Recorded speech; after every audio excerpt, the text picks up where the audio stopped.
Hello and welcome to the Overland Journal podcast. I am your host, Scott Brady. I'm joined today by my co-host, Matt Scott. Now, for today's episode, we go into the principles of overlanding, driving the PanAmerican. And the goal of this particular conversation is to really talk through how you do a trip like the PanAmerican, which is nearly 20,000 miles. How do you do it on a budget? How do you do it in a reasonable amount of time?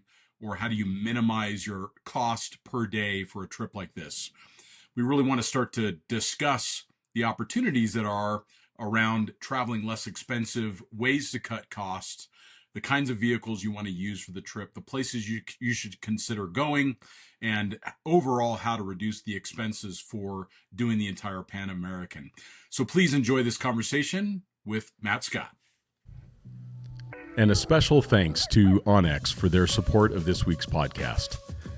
Going further on your adventures is about having the right tools. The onX off-road app's intuitive maps make it easy to find trails and disperse camping.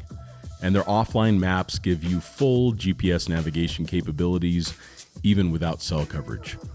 Personally, I use onX for every trip in North America because I always know who owns or manages the land that I'm traveling on. It also makes for a reliable track recorder, and I can filter the trails based on the four-wheel drive or motorcycle that I'm using. On my most recent trip in the Quartermaster, I used the onX to find trails near where I was staying in Joshua Tree. I used the difficulty rating and the elevation to determine which trails are best suited to the vehicle and the weather. Thanks again, onX, for your support of the Overland Journal podcast. All right, Matt. Well, this is an exciting one for us to go through here. I mean, we do have a lot of variety on the show, and sometimes things can get pretty expensive, like certain vehicles.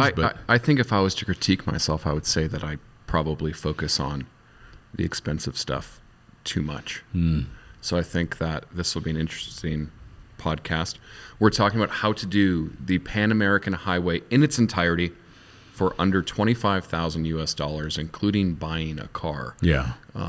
And Matt, you know, your overland vehicles have not always had a wine rack. So No, exactly. Like I remember, like, even when you first started working with Expedition Portal, I mean, you had just come off of an 80 series that you bought, you know, with all the pennies you had in the bank. From Panama, running a hostel. That's right. Yeah, that's right. I mean, I think that I definitely did travel cheap. Like, I remember having like this Pelican case that had everything I needed, a little jet boil. It had my Nemo tent, my sleeping pad, like everything that I would need to be like self-sufficient. And I would just like bum rides off of people, get on a plane and go.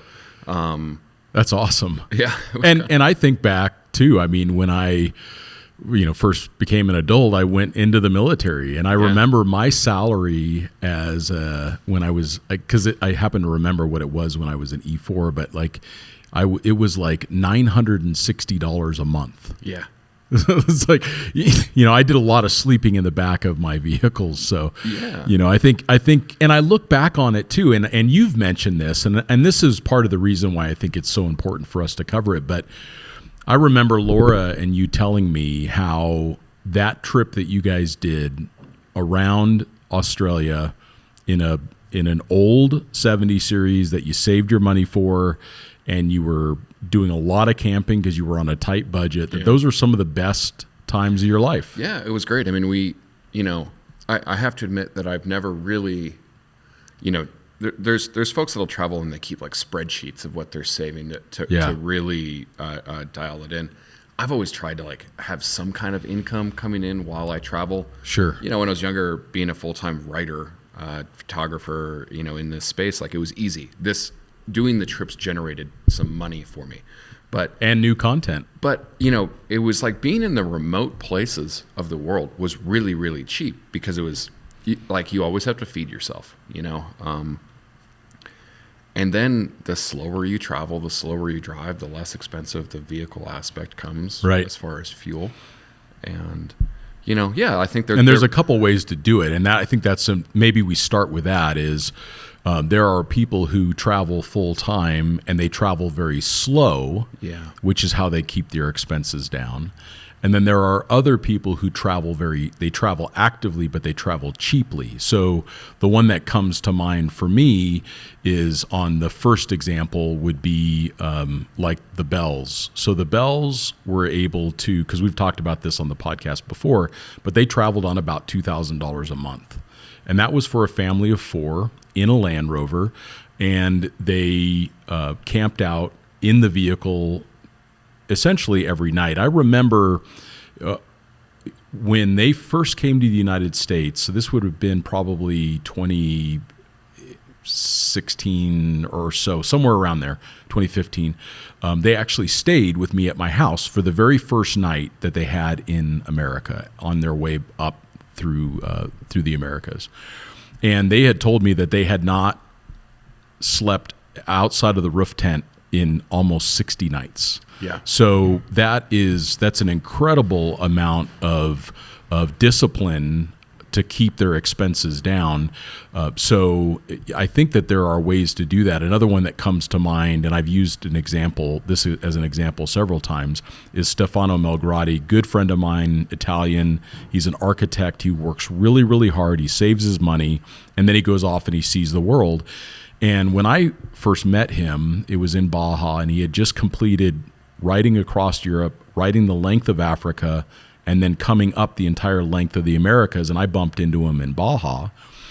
And since then, I've talked to him about his trip. He's even been on the podcast. And his daily budget averaged out to be $22 a day. Yeah, that's a significant effort. Yeah, it is. And there's a couple things that he did, and it's a good example, is, he had a very inexpensive motorcycle, but a quality motorcycle. So he had a WR 250, which is the Yamaha fuel injected, kind of long travel, but it gets incredibly good gas mileage. Like, he would ride the speed limit. If it was 80 kilometers an hour, he would ride at the speed limit to make sure that he maximized his fuel economy, and he would get like 70 plus, sometimes 80 miles to the gallon, with some gear on there, and he would camp out almost every single night. Yeah, I mean, I think one of the things I really want to stress for this podcast is that the 25K, it's a guideline, not a rule. It can be done, but it would require sacrifice. Yeah, for sure. You're not staying at the Hilton every night. You're not going out to eat every night. You are driving the speed limit because that is going to make a difference. The difference between, 25 miles to the gallon and 23 starts to add up. It actually affects your budget on this. So, I think that if you have a value mindset, it can be done. Yeah. It's not going to be like the glamorous overlanding, right? Yeah. So, but although in some ways it is, because the experiences are so rich. I think about, like, Stefano telling me the number of people who would invite him into their home, because they would see him like trying to set up a little tent on the side of the road, and they'd be like, "Nah, like, come stay with us." Yeah. And the experiences that he had, even in Sudan, and the generosity of people. I do think it's really important to make sure you're not taking advantage of families, because there are some travelers that have done that. Yeah, there's people like, I've traveled on $2 a day through whatever, and you do kind of wonder that they go back to their apartment in London. And they just kind of make sure you're giving a lot of folks. Make sure you're giving back. Go with the family to the local market to buy some meat or whatever. But most likely they're not going to let you. But make the effort. Make the effort. And it is important to remember. Like, I know for myself, when I get the chance to host a traveler, it's so rewarding for me. Yeah. It brings me so much joy. And it's the same for some family, in another country. They love having a visitor. Yeah, it's important to build up those travel karma credits. So, yeah, for sure. I guess. Yeah, let's go through your example. I want to start with the vehicle. Yeah, let's do that. So Scott and I kind of went through this, and we're like, okay, fuel economy is really paramount on this adventure. This is not a trip that is going to be done in a lifted 4-wheel drive. Yep. Like, it just can't be done. I mean, you would double your fuel expenditure even by taking something like a 4Runner with a rooftop tent. You can't really even do a rooftop tent to be honest. Like that is a pretty significant dock in fuel economy. So we started looking at wagons and the expense of the car to begin with. Like, go look at even a 2001 4Runner. Like, they're expensive. Exactly. So my mind first went to the Subaru Outback. Which is a good choice. It's all-wheel drive. It's pretty long. You can easily sleep inside. And with all of these wagons that I'm talking about, the sleeping system is plywood and 2x4s that you're getting from a buddy. Yeah. And that can be done. And you can just throw a mattress in the back. Like, take the mattress from your house and throw it in the back. Yep. You're done. You're actually going to be pretty comfortable. The Subarus are kind of interesting because they actually have a lot of ground clearance. Mm-hmm. They can fit, I'm not saying a larger, for this, you're going to want to make sure that you're leaving with your tires in good condition and that the vehicle is in relatively good service. But we've budgeted $7,500 for a vehicle. Mm-hmm. So that is like squarely in like the Outback, maybe a Crosstrek. But for the romance of it, we're going to talk about the W123 Mercedes station wagon, which I love. Because it's just it's a little, I'm going to say, classier. It's a little more fun. These things are built like brick shit houses. They are. You can get parts for them. I mean, they are verging on a classic car. And they were sold in all of these countries. Yeah. If you go to Northern Africa, these cars are everywhere. Yeah. Everywhere. So while we're going to talk about this W123 Mercedes, just know that if a classic car isn't really your scene, take a look at like a Subaru Outback, a Crosstrek, something that you can sleep inside that gets really good fuel economy, because 1 or 2 miles per gallon really makes a difference. Mm-hmm. Over the length of 6 months of driving. Yeah. And the other thing that I'll give to the Outback and just the Subarus in general is parts are cheaper if something does break. They're sold everywhere as well. They get a little bit better fuel economy than the W123, and then they run on gasoline, which is oftentimes cheaper than diesel. So you get a little bit more from it for a little bit less, but we're going to do what we want. And they also are fairly capable. I mean, most roads, like 8 inches of ground clearance. Yeah. So if you're thinking that you want to go to some more remote places, maybe the Subaru is for you, because the Mercedes is not all-wheel drive. Yeah. The new 250 Land Cruiser has the same ground clearance as a Crosstrek. Yeah. So honestly, my wife drives a Crosstrek, and they're rad little cars. It works. Yeah, so totally. We allocated $7,500 for a W123. From looking, whether we were looking on like Cars and Bids, there are collector versions of these, but this is a budget trip.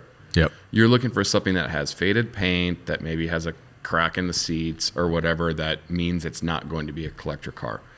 You want something that has been maintained, because it's all like that maintenance that somebody has done to a vehicle doesn't necessarily add value. Yes.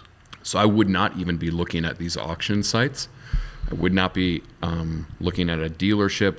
I would be looking on Facebook Marketplace, and I would look at several of them, because this is going to be your lifeline. Yeah. So you can get these things for between $500 and $7,500. To be a little generous, we just put $7,500 on this because that will allow you to change the belts, get a couple air filters, get all the fluids changed, all the fluids. You don't really want to be doing this, when you're there. You're going to have to change the oil while you're traveling, but that should really be about it if you buy the right one.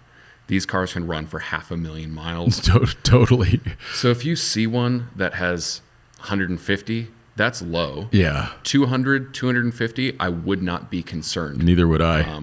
Especially if it's like, if you find those single owner cars or the ones that have really been cared for. Like, I remember when I was in software, the vehicle that I drove was a W123. So they had it at the software company. It was being driven by one of the managers. They brought me on board. They wanted to give me this like Impala new Impala, and I was like, hey, what about that old Mercedes over there? So like everybody won. Like I got to drive something quirky, and the manager got to drive the brand new car. But what was so funny about it is it had about 280,000 miles on the clock, and I said, how many is this accurate? He's like, oh no, that odometer broke 10 years ago. So like we had no idea how many miles were on that car, and it just continued to drive. And I would drive it from Arizona to Southern California and back. I mean, it was great. The only things, there's a couple things that come to mind. You know, the rear suspension, it is independent in the rear, which actually, it does a lot of good for you. But if it's not been maintained, it can get expensive. Like all of those links and bushings and all that other stuff, you want to make sure that that's been done.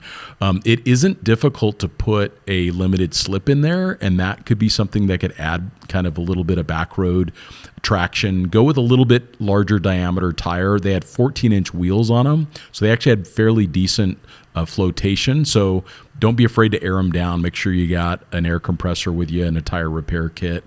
The other thing that becomes problematic is the vacuum locking system on these cars. So like spend the time to understand how that system works, work on it, and then be a little bit more vigilant like when you're traveling with a W123, because you turn the key in the door and like you see the lock go down, but did all of the locks go down? Yeah. So make sure like that the car's actually locking itself properly. I also like on these, they're just pretty low key. Super low key. I mean, honestly, even with the Subaru too, they're just not going to gather a lot of attention. None. You know, we had talked about doing a roof box, but you know, like that's an option. You know, you can get roof boxes on Marketplace for nothing. Like somebody like just like post on your actual Facebook. Does anybody have a roof box that you want to give away? And you'll have like a ton of people that want to give you one. You know, that does raise concerns with like security and what's in there. But if you're keeping, but that's where the sleeping platform comes in. Because if you like, for example, if you get a wagon version, then and you build it up a little bit, you can have some simple boxes that you slide underneath, and all people see when they look inside is some homeless person's like bedding. You know, it's just not going to make it a priority. This whole thing for me, I'm not saying it hinges on a wagon, but it's just the ability to be able to sleep inside of something. You're kind of safe, you're secure, you're comfortable. Yep. You know, it's easy. You know, there are also things like old RAV4s and CRVs that you can look at.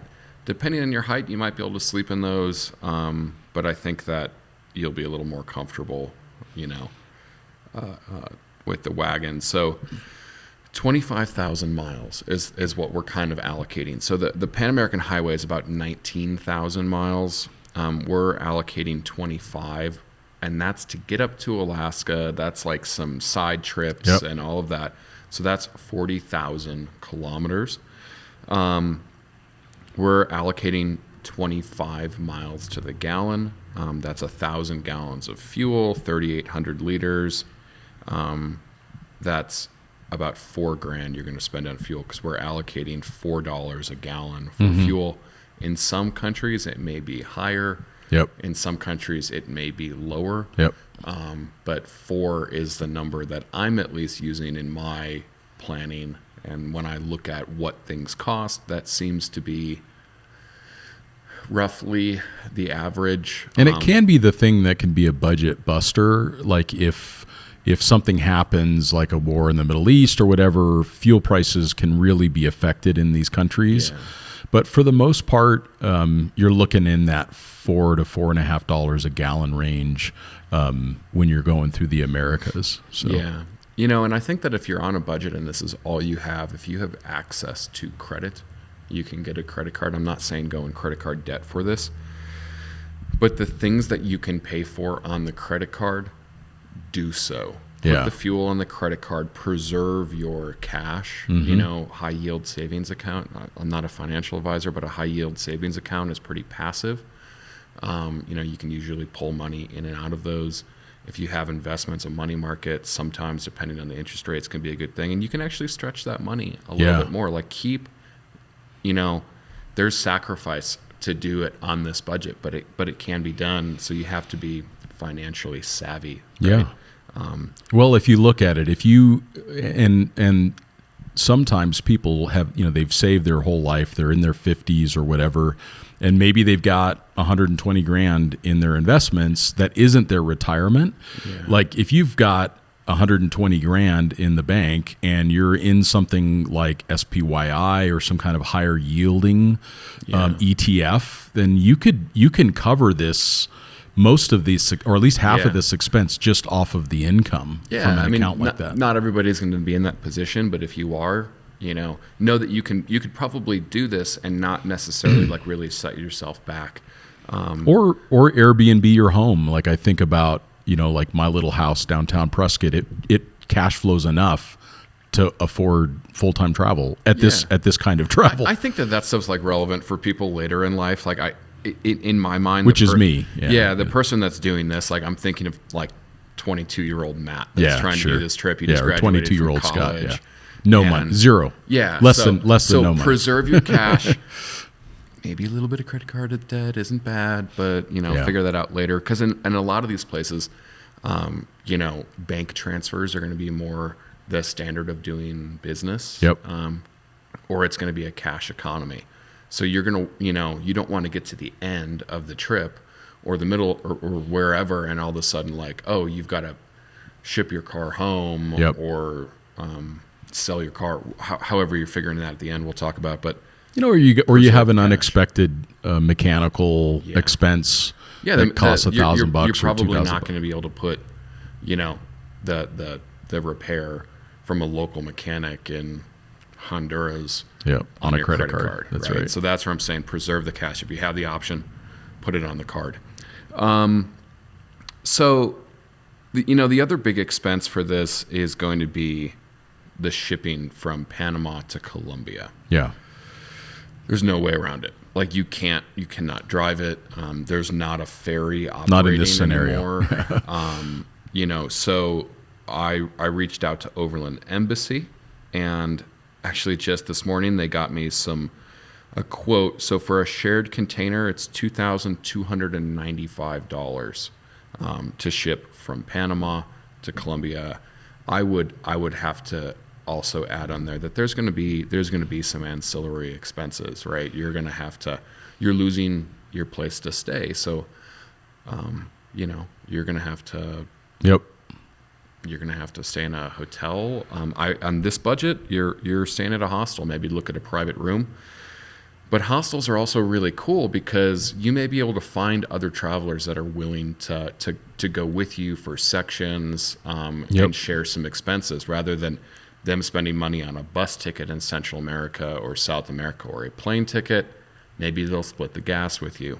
Right. And then maybe that's somebody that you could share a hotel room with. You have to be, crafty with these things. And it's very common. You're gonna notice as you do this trip that there's kind of a well-worn path of the PanAmerican highway for these travelers. Yeah, literally and figuratively. Yeah. And a lot of times at these places, you're also kind of getting like the backpacker crowd. I don't think actually like Americans necessarily backpack that route, but it's very common with Europeans. Israelis, you see a lot of them backpacking there. So by like those hostels are going to be a lifeline for you because you're going to have other people who are also on a budget. Oftentimes they have kitchens where you can cook your own food, and they'll have things like soy sauce, ketchup, your seasonings, whatever that, then you're just buying your protein and your vegetable or whatever. So, rely on those hostels. But, the motorcycle thing, I'd like to kind of transition because it's $950 to air freight a motorcycle. Yeah. With Overland Embassy across the Darien Gap. So that's less than half the price. And there is the guy that does the sailboat thing, or at least he did. It used to be the Stahlrot. Yeah. And then I don't know, and he was only like $300-400 for the bike. Yeah. So, you're going to have to figure out a way to get across there yourself. So maybe you do spend the money on, the sailboat thing is cool because that is a route that you do. Usually they'll either go into Cartagena or they'll go into Turbo. Yep. And they'll kind of leave out of Cologne. Right. They'll stop in the San Blas Islands, which is really cool. Again, you're going to be with like-minded people that are traveling on a budget, and like, what a cool experience. You're not staying at the airport Hilton while you're waiting, for your flight or this or whatever, and spending a lot of money in that regard. So that's that's cool. And then so all of that between the gas, the vehicle, the shared container, and the budget for the vehicle at 75. That's just under 14 grand, 13,795. Obviously, this is not it's a guideline, not a rule. But that leaves about $11,000 left over for your day-to-day expenses. So we then figured, okay, like, what is a realistic daily expenditure for this trip that includes things like fuel, food? You're trying to economize on your lodging as much as possible. So that's $60 a day, and you have 180 days to do the trip. Yeah, right? Which is great. People do it in less. People do it in longer. There's always the guys like, I did it in 3 years. I'm like, okay, good cool. For you. But like, that's great. But, oftentimes time is money, literally, when you're not working and you're traveling. And it's that important distinction between traveling and being homeless. Like, there are people who that is where they live, is on the road. So they can travel at a much slower pace. Whereas you think about someone who is maybe in a gap year, or they just graduated from college and they want to go see they do have a bit of a backstop on time. Yeah, and the other thing with this trip, when we start talking about that 180 days, this is assuming the Pan-American Highway in its entirety, which is Dead Horse, Alaska, on the Arctic Ocean, to Tierra del Fuego, right, to Ushuaia. If you're young and you're on a budget, don't do Alaska. Yeah, skip it. Like, you're gonna be in the campground with wealthy retirees that they're gonna do it and they're gonna tell you it's great. Yeah, it's cool, but it's also really expensive. There's not a lot of service providers. It has a very limited window of travel. It's very expensive. I would do that in a Class A motorhome when I was near retired. Yeah, because that's sure. I'm not saying that that's who does that, but that's the majority of the people that you meet on that trip. You have your European overlanders. You do have, kind of your American overlanders that are going up there, or younger people that are doing the whole thing. But sometimes people think it's a badge of honor to be like, I did it all at once. It doesn't, like, nobody cares. And you'll do it eventually. I mean, you just maybe make that a future trip or whatever. Your fuel is more expensive there. Your housing is more expensive there. You're going to be so driven crazy by bugs that you're going to end up spending money on a hotel. Like, you're going to be in Alaska where you're competing with people on oil wages. It's maybe not where I would spend my money. And what that does for you is that cuts down on your fuel budget. Yeah. That cuts down, and then you think of all those days of $60 that you can either spend more, and if that's roughly 40% of the trip, well, you could spend 40% more per day and go for fewer days. Maybe what would that work out to be? That'd be 120 days, 110 days to do the trip. Realistically, 180 days to go from like the border of America to Ushuaia. I mean, that's enough time to really not rush it. Or you just take the 180 days and you get to slow down a little bit. Yeah. And I think just from having done Central America and South America myself is, Central America was wonderful. I didn't feel like it required a whole lot of time. Like, I took about 2 months. Yeah. And I probably could have, I think, and because I did ship back. I did not drive back. I shipped back from Panama. So I think that, that 6 to 8 weeks is about all you need to spend in Central America, and then really allocate the time to South America. Yeah, and there's countries that are cheaper that you're going to have to consider. Yeah. Costa Rica is effectively the same price as America for expensive. A lot of things. Yeah, it's expensive. Maybe not America post-inflation, but it's the most expensive in that region. Panama is pretty expensive as well. Especially Panama City. Their currency is paired to the U.S. dollar. But places like, Guatemala, Nicaragua, I mean, even like there's places in Honduras that are, Honduras has some security issues, but There's also places that are pretty interesting there. Totally. So and great little camp spots. Like that's one thing that is nice about the PanAmerica is it's so well established that you can find like little overlander camps pretty much the whole way, or campsites pretty much the whole way, or a hotel that'll be willing to let you camp out in the parking lot and have access to a shower for $5. Yeah. So you can really you have to be thrifty. you can really spread out your money. I think 25,000 is about the absolute bare minimum you need to do this trip, including a vehicle. If you already have a vehicle, that changes things. Yep. Although it's actually kind of interesting how, while the vehicle is the second largest single expenditure here. And a special thanks to Real Truck for their support of this week's podcast. Find your freedom and follow your own trail in the fresh air of vast, uncharted places.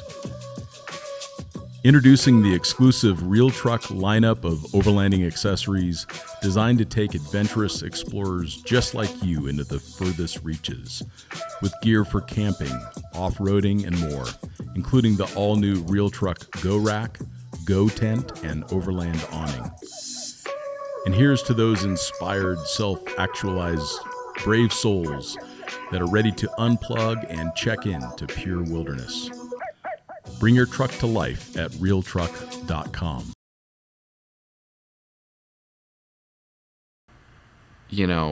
If you didn't have that, I mean, you're I don't know. I mean, you still may want to look at something that gets better fuel economy, because if you have a 4Runner, let's say, and it's paid for, that's great.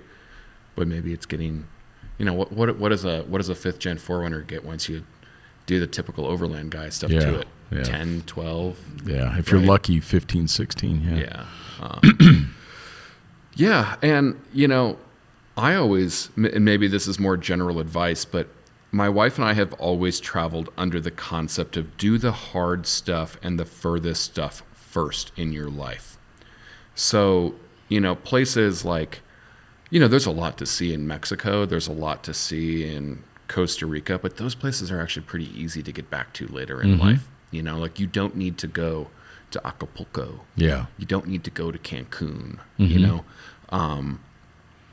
Spend the time in Colombia, spend the time in Peru, spend the time in Carrera Astral, like do that stuff and allocate more time there, because not only are you on a budget with your finances, you are inherently then on a budget with your time.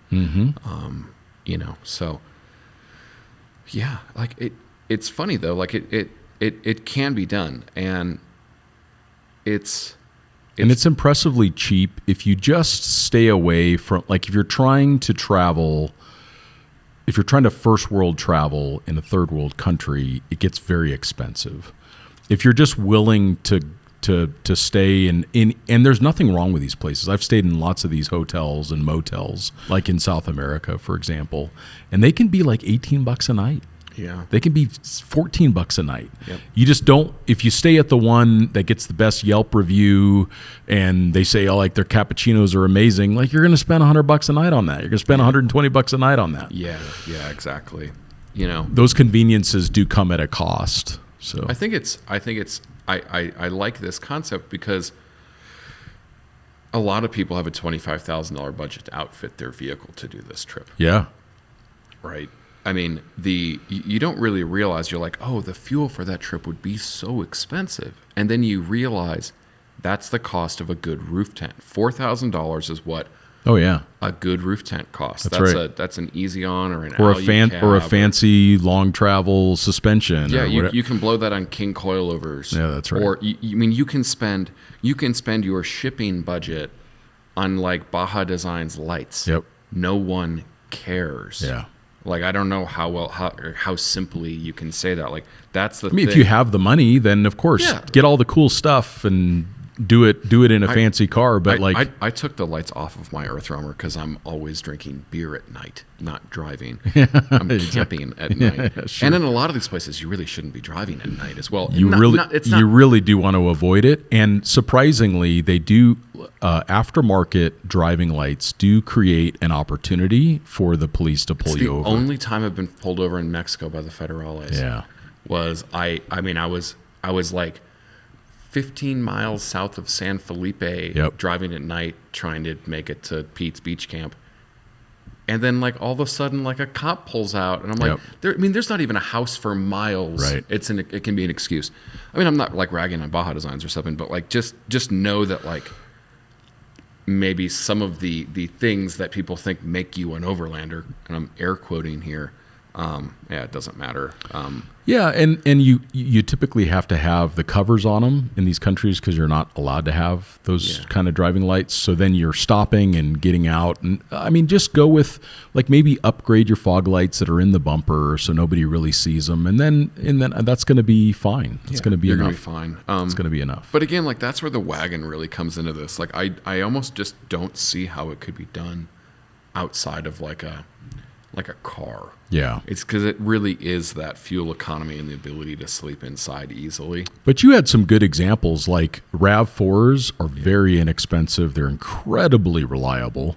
There's a woman that was in her 80s that drove the length of Africa in a all-wheel drive Toyota Tercel. Yeah. And it was a wagon, so she slept inside of it and had all of her gear in there. She was in her 80s and just drove the entire length of Africa. I mean, Honda Odyssey, Toyota Sienna. I mean, like, we're not really gonna. I think we gotta draw the line at the minivan. But, like, think about it. No, I'm not. You're not wrong. You're not wrong. Like, a minivan is so practical, right? You can like. I mean, one, they're actually nice to drive. They're roomy. They have good driving position. They have, they generally have that sliding door. Yeah. They depreciate faster than, like, cash lit on fire. Right. It's true. And you could put a little. Now you're talking like maybe like a little fridge with a Goal Zero. Yeah. And fridges. You could be comfortable in a van like that. Yeah, fridges are something that I would personally spend the money on. I don't know these days if you need to buy like a very expensive fridge. They've definitely come down in price. People seem to have really good luck with, like, the cheap Amazon ones. I mean, we're talking budget here. Yeah, like, sure. It might break, and then you're screwed. Not even screwed. You just go back to, like, canned meals and stuff. Yeah, exactly. But the ability to save food, leftovers. Yeah, for sure. Like, that's big. Like, oftentimes, your dinner can be your lunch the next day. So, that's right. No, you're right. I'm going to admit that a van would probably be, like, the most comfortable way to do it. It just, like, but then for the rest of your life, that is you're like, hey, this is my cool trip this is me in Ushuaia with my Sienna minivan. But do you remember Zach's minivan? Oh, I know. So I get Zach it. Dennison that used to work for us. I get he it. had a lifted Toyota Sienna, all-wheel drive. Yeah. He wheeled the piss out of it. He did not care. He literally did not care. I mean, but, like, when it's kind of disposable, I mean, you can get one of these things for like $2,500, $3,000. Maybe not like a Toyota Sienna all-wheel drive, but, like, I mean, like, no, you're not wrong. You're not wrong. I mean, you're getting 80% of the room of a Sprinter for 20% of the price. Yeah. Like, maybe even less than 20%. Like, maybe even less. Yeah. And you're going to be able to, like, sit up in it. Like, so maybe there's options. There's our epiphany is don't go in the cool old Mercedes. No, go in the old Mercedes. Take a minivan. We talked a lot about different things to spend money on and not spend money on. I do agree with you on a fridge. I think that's worth considering. The one thing that you don't want to try to be super saver on is the shipping between Panama and Colombia. You want to get a customs broker on both ends of the transaction. The theme in all of the years that I've been doing this, when people talk about their trips, it's like the people that try to save, $180, and they try to do everything themselves, and they're going back and forth to the police station, and they're doing that. And the next thing you know, you're in a hotel for 4 or 5, 6 nights, and you're eating out every meal, and you're in a big city. Like, you can smoke any savings. So there are a reason why customs brokers are ubiquitous around the world. Go to Overland Embassy. Yeah, exactly. Like, I mean, just genuinely, that's what everybody does now. They have an economy of scale. They know what they're doing. They're doing this every single day. Like, and their reputation matters to them. They're not going to take advantage of you. When I was down, they're genuine people. For sure. When I was down in Panama and we were doing with Christian the Panama Passage, which was kind of the precursor, for sure, to this. It was like a hostel. You could stay there. People could kind of join together. I think I had an 80 series sitting there for years. Yeah, I couldn't afford to drive it though because gas was so expensive. That's my budget days. But don't step over dollars to save dimes. Like I can't tell you like how many people like we had like a broker that we worked with. I think his name was like Bruno or something, and people would be like, "No, I'm not using this broker. He's more expensive," and then they'd be there for like 2 weeks. Yeah. Like don't do it. Figure it out. Don't do it. And it's time you're losing, and it can be incredibly frustrating. $60 a day every day that you like. Yeah, that you at least, and it can be incredibly frustrating. Most people aren't going to speak the local language. They're not going to have local contacts. These customs brokers, it's their job to make the process efficient. And then there's people who get so possessive over their vehicles that they like won't let they'll try to not let the port drive them, and then they like have to go to the port and then they have to get clearance for the like nobody wants your shit. It's true. I mean, like it's true. If you're driving a 918 Spider across the PanAmerican highway, maybe there's then you're going to air freight it. Maybe there's certain things that I would do if I had an expedition truck. But yeah, air freight. Like I kind of want to go switch to the motorcycle side of things. Sure. Because a while ago we priced out taking 2 bikes down the Pan Am. My wife, she's a better rider than me, so there's no way that she's going to ride on the back or I'm going to ride on the back. We were at a stalemate. We had to have 2 bikes, and I like expensive bikes. So, anyways, you do have to bikes do have different maintenance requirements, right? Chains aren't cheap these days. Tires don't last as long. Particularly if you're going to do kind of a dual sport all-terrain tire, like those are things that you do have to factor in. And I just don't see any way around it that you're going to end up spending like your accommodation budget, which we're kind of taking out of this per diem. It's going to be higher, unless you travel like Stefano, and he had a little tent, and he spent 20-something nights a month in his tent. And that's how he got down to like $22 a day. Oh man, I just think it would suck.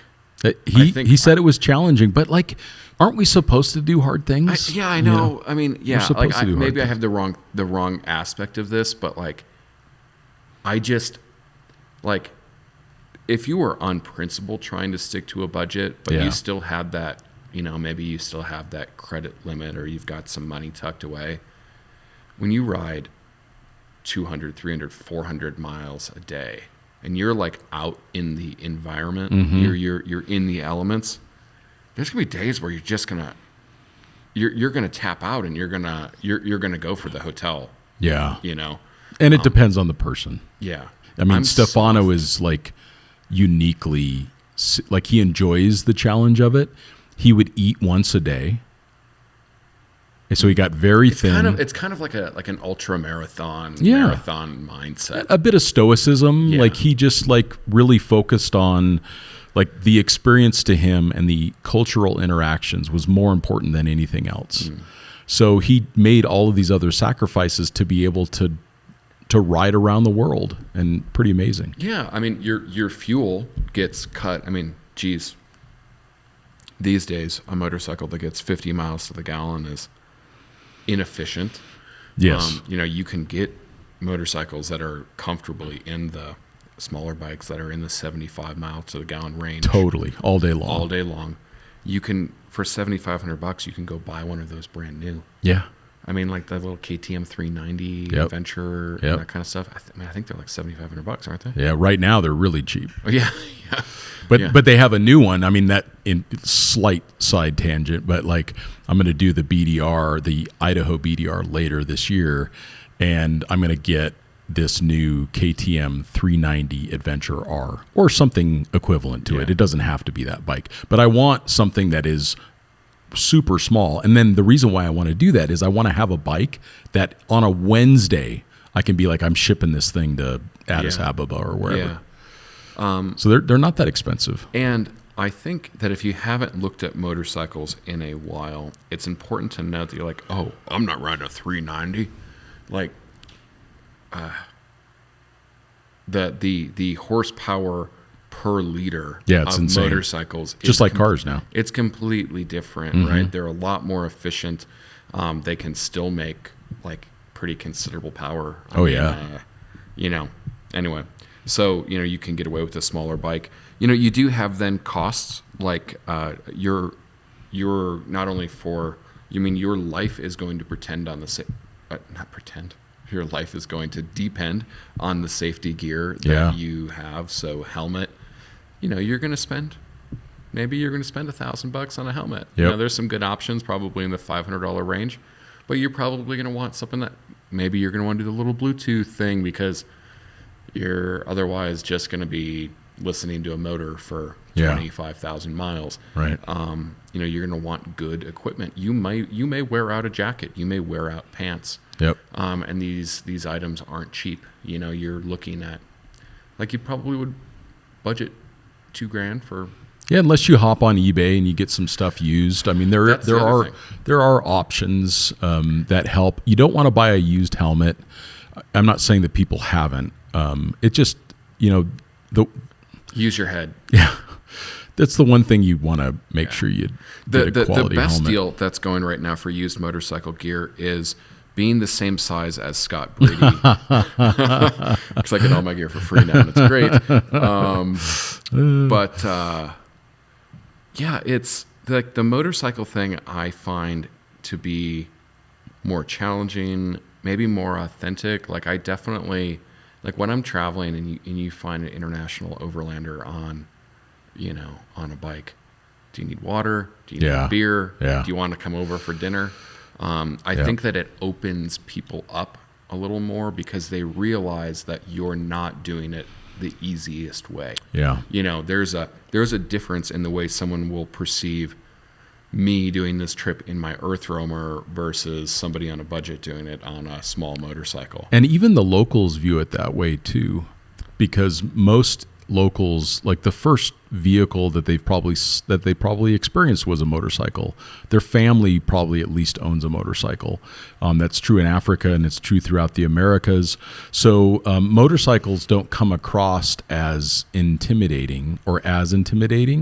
And when you do get a helmet, consider getting one with a flip-up face shield. Yeah. So that way people can see your face and they can see your smile and they can see dust and water and stuff all over your beard and everything else like that. I mean, I think that when I look back on the motorcycle trips that I've done, they are a lot harder. Yeah. They're just so much more demanding, but I look back at them with so many positive feelings around that. Like when I was traveling solo in Peru, like through the Andes, just all by myself on a motorcycle, camping out at night at high elevation, and I was really cold and like putting my jacket over the top of me just to make it through the night. But I like those memories are very vivid for me. And like the interactions in the little towns, like when you finally get the chance to take the helmet off and the jacket off and you're sitting at the little cafe and you're looking down at your BMW and you're like, this is freaking cool. Like there's something about it that is very different. Right? Yeah. And it feels romantic. Like it isn't just romanticized. Like it not only felt that way at the time because I was so connected in with the entire experience. I mean, it was life-changing for me.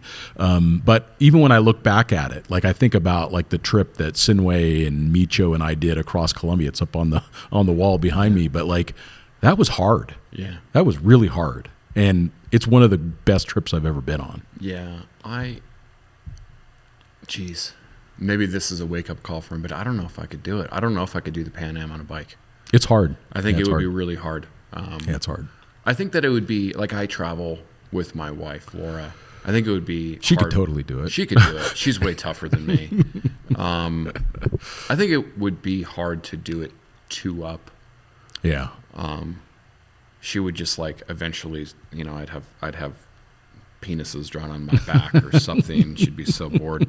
But I guess maybe we should talk about kind of the end of this trip. So, you know, you drive this, you know. Do we want to just touch base on the motorcycle concept real quick? I mean, as far as like my example would be probably like a WR 250. Oh, yeah. It would be, there is the new like 310 Honda.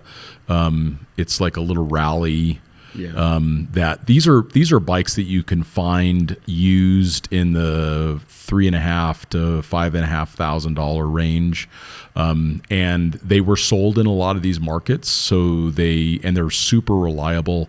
You know, I think about Stefano's WR 250R the Yamaha that he rode, and crazy enough, like he made it all the way to Fairbanks and the thing broke down. Like it had a wiring harness issue, but like he made it through Europe, all the way across Africa, the entire length of the Americas, and then the thing canned out on him way up there. But you know, the bike, it is a good idea. I think it's a good idea to get something with ABS. It's a good idea to get something with fuel injection because they are that much more efficient. Yeah, like it's a big boost in efficiency, and fuel injection is very reliable anymore. Yeah, and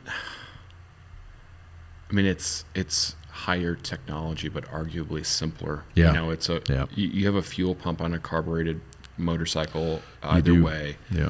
Usually, yeah. You know, I like carbs. I find them fun to kind of rebuild.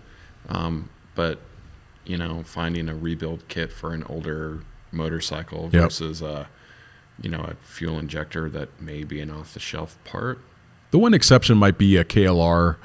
KLRs, are those fuel injected now? Or are they still? They are now, but they were carbureted up until very recently. Yeah. So a KLR, it is a rest of the world bike. It's probably the most traveled on adventure bike in the world, much more so than a BMW, despite what we see in the media. But KLRs are just like they have a 5+ gallon fuel tank, almost a 6-gallon fuel tank. So they have a lot of things right out of the gate. You got to do the doohickey mod, but really they're kind of ready to go. They're very upright. You have a lot of road presence on them, and you can find a KLR for $2,500. I will, you know, we're kind of going towards budget and we're going towards fuel economy and all of these things because you want the savings in the fuel economy because, in my opinion, you're going to be spending more on hostel. Yeah. You're not just going to park in somebody's yard that you met and sleep in the back of your car. You know, you sleep in your tent in their yard. That's fine. But even some of the BMW GS stuff, obviously, like, you know, the 1150 that we got for like $2,500. Yeah, I think it's a bomber. Little bit of work. Yeah. You know, but you can get like these, you know, I'm not saying that the adventure bike thing has kind of faded. I know I generally do think motorcycles are becoming less and less popular in the United States, but, you know, you can get a 1200 GS for like considerably less than like this Mercedes wagon. And then you have, you know, but then the fuel economy is not as good. You're thinking 40 miles to the gallon, which is not much of a savings as compared to like a Outback or whatever. Yep.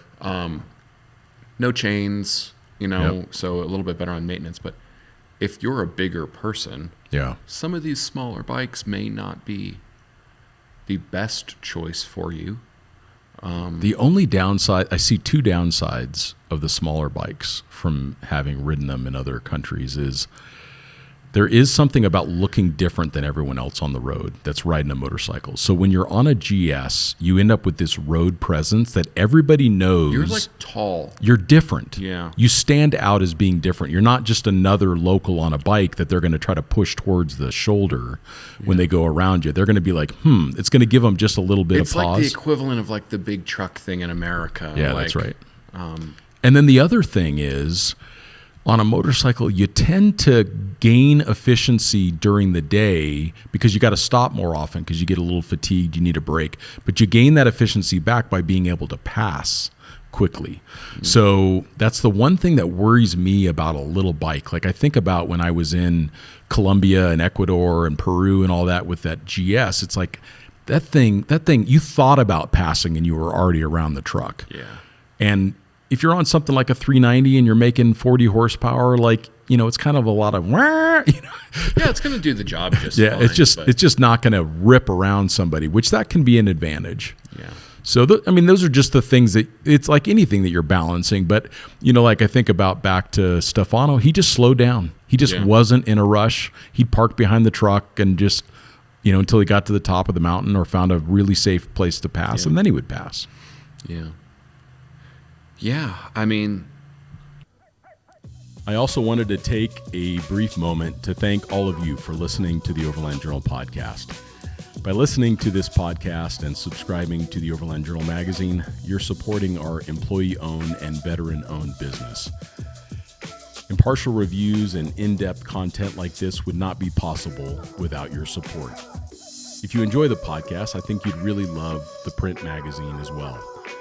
And 100% of that subscription price goes back into creating the content like you're listening to right now. And as a special thank you for your loyalty, we're giving 20% off any subscription. And that even includes our special lifetime subscription, which includes numerous lifetime-only benefits. You can go to overlandjournal.com and use the code OverlandPodcast at checkout. Again, that's code OverlandPodcast at checkout, and that'll give you 20% off. I sincerely appreciate your support. There's a lot of different ways that I think you can do it, but I think the point being, like, you can do this trip on a budget. Yep. And you should. We talked a little before the podcast about, a lot of folks talk to us. Oh, well, I wish I could do that, but my career. Yeah. Oh, but I'm working, or this. Or I don't have the money, but then they spend $20,000 on their 4Runner. Yeah. If you're a capable, smart person that's willing to make sacrifices in your day-to-day life, you could, this trip would be like saving $500. Well, yeah. No, I guess it would be, you'd have to save $1,000 a month for like 2 years to do it. That's what a lot of people have, like a car payment or, like, what is that a day? Like, I don't have my phone, but like, people, God, like, I'm a millennial and people like would always give us shit. Like, stop spending money on lattes and avocado toast and then you can buy $1 million house. But like, there is actually something to it if you're spending. Yeah, there's $215 a month just on lattes most people spend. So, you figure that and your gym membership and a couple and the fancy car payment, like that's set, it's you can get there if you want. It's just priorities. It's reasonable, it's right? Priorities. And on the career thing, we've been we've been around for a bit and we've met so many people that have done this, and life just sometimes takes them in a different way, but they always seem happier after they do some kind of transformative travel. Yeah. If they are in corporate America and they're like, oh, well, I got to climb the ladder. I got to be on Microsoft Teams all day. Like, sometimes being an exceptional person is the thing that gets you to the next level. Yeah. And it makes you less afraid, makes you less anxious, makes you better able to solve problems, makes you more likely to take the risk as an entrepreneur. The number of people that we see come back that then create their own career path, like look at, Dirt Sunrise and take your pick. A lot of them, they came back and they found their own path. Like, I have friends that I traveled with when I was younger, and it was at the age where most people would have been really focused on their career. These people are all entrepreneurs now.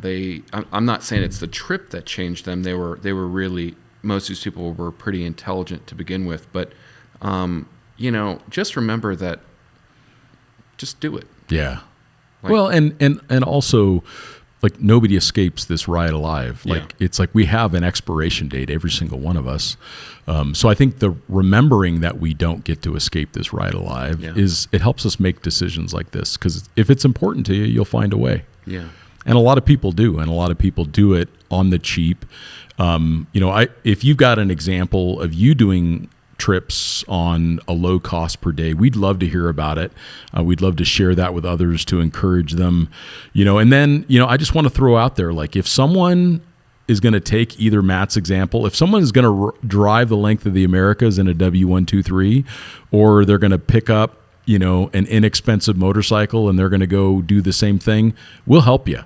When you get to the other end of it, when you get to Ushuaia, reach out to Matt or I on Instagram, and I'm going to send you $500. And we're going to only do it. I'll match that. We're only going to do it once. It's not like we're everybody who does it, but the first person who either does it in a classic Mercedes or in a Sienna minivan, I guess, or has done it on There's your flight home. Yeah, has been able to do an entire trip across the PanAmerica for less than $25,000. Please let us know. We'd love to be a part of helping you having achieved that. So yeah, it'd be cool to get you on the podcast. And yeah, exactly. We'll get you on the podcast and we'll help you out with some cash too.